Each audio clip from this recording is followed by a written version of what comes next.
To start, I'm going to try bending the copper with the material here one material thickness above the vise. Ideally, I want the bend to be as close to the material as possible, but not deform it. I'll start it by grabbing it with some pliers here and bend it over.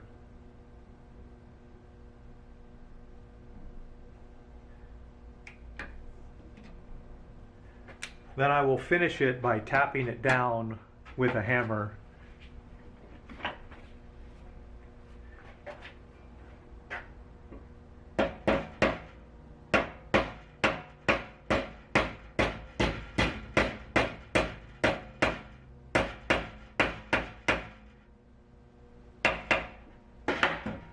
Went a little past there. That's definitely fixable.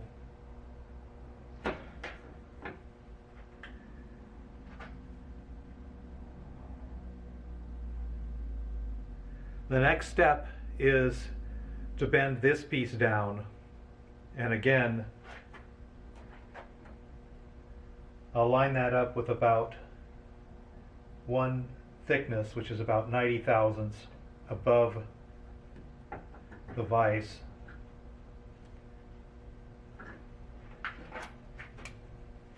Start the bend with the flat pliers.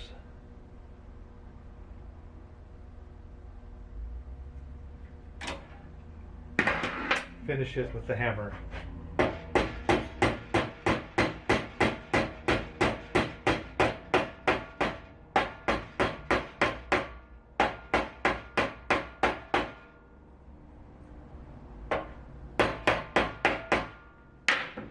Now you wouldn't be able to get this level of bend on the half-hard material. It would literally fracture. There is some deformation here. It's distorted the holes a little, which is not surprising. But overall, I think this will work. The second part is to bend the tang on the end, again 90 thousandths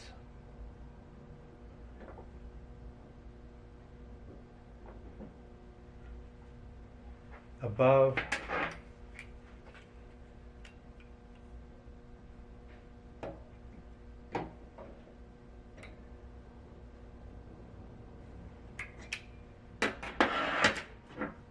tap down to finish.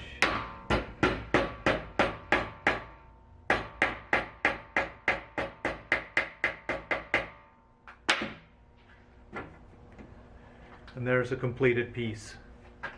Now these pieces there's two versions. There's a left hand and a right hand. So the next one has to be bent in the opposite direction, both of these.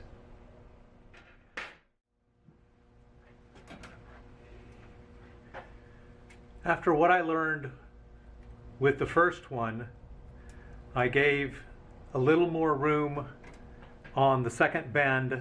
And for these matching pair of parts, there is no distortion in the through holes.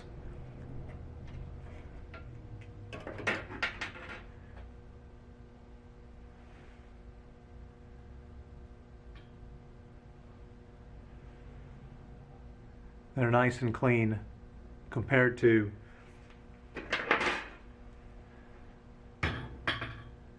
the first one.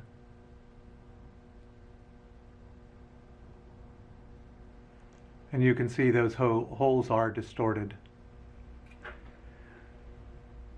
Making things that you've never made is always a process, and you learn a little bit every time. In the next set, we're going to bend them into a circle and then braze them together. There are pieces on the inner ring that hold the copper rings in place, and they are circular, so I'm not really worried about the rings coming out a little bit distorted. The 3D printed parts will hold them nicely. I just need to get them together with the interfaces that are well aligned. For manufacturing those, I have 2 titanium blocks. These are leftovers from a water jet process I had. And I have tried doing this before with ceramic, but ceramic, although it will take extremely high heat, it doesn't like high delta temperatures. And ceramic will flake and crack if you hit it with a torch and one part of it gets really hot and the other part of it's still cool. Titanium doesn't care. At the temperatures we're running, I should be able to use these to hold the loop in place while we use a torch to heat up the braze and flow it. If that doesn't work, I might just have to go with a bare steel vice clamp here, but I'm hoping this goes together.